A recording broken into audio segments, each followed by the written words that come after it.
Alright, so video demonstration for a doubly linked list, data structures and algorithms, Alexander Britton. Node class for each of the nodes that will carry data within the doubly linked list. The linked list class. The only difference, of course, with a single and a double is the head and tail, or the nodes have the data, and then they have the next node and the previous node.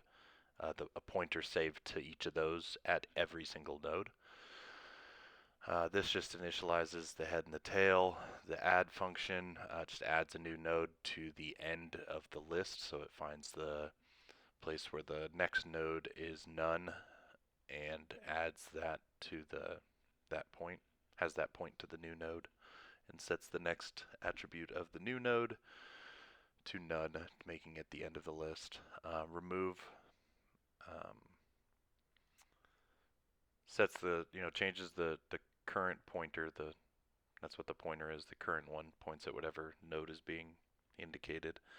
And it just sets that to the head, and then iterates through checking to see if the data that's being searched for. So when you go to remove a node, it will ask you by the data. So you'll have to type in whatever data you want removed.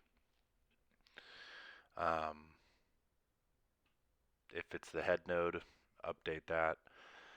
If it's the tail node, update the tail pointer. And then either way, if not, then you just update the pointers on the nodes on either side of the one being removed. Give a little indication, update the current node.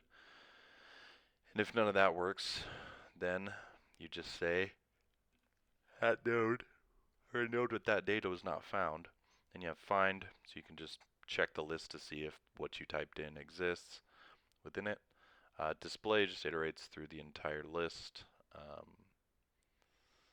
displaying whatever data is at each node. Move forward, takes whatever the current pointer is and just moves to the next attribute of that pointer and displays the information there. Move backwards, same thing, but it's moving towards from the current pointer to its previous attribute, which of course is the previous node in the linked list, and then displays that.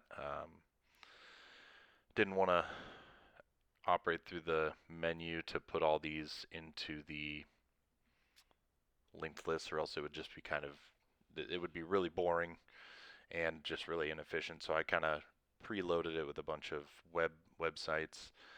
Here's the menu where I used a match case, which is basically the same as a switch case in C++, but done in Python. And then I call the function, and then here is the output from running the program. So it opens, and then it gives an indication of all these websites that were added in the code. And then the menu comes up. I choose option 1 to display the list. There it is, whole thing. Option 4 is to add another website to the list, and I add MySpace. I do go forward, go forward, go forward. So from Stack Overflow to GitHub, delete code, and then back to GitHub, and then back to Stack Overflow. And then if you try that again, it says you're at the beginning of the list. I didn't want to sit there and press the button to get to the end of the list, but that one works too. It does the same thing, just says it can't move forward any further, you're at the end. And so here we try to find Google, and it says it's found, and then we delete it, and then it gets removed successfully. I don't know why it printed all this a bunch of times.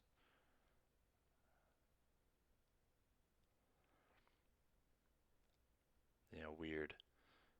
It worked fine when I used it. I don't know why my terminal looks weird right now, but anyway, all the functionality works. I've used it multiple times, but a weird output after choosing option 5. I'll have to look over it, but yeah, that's it.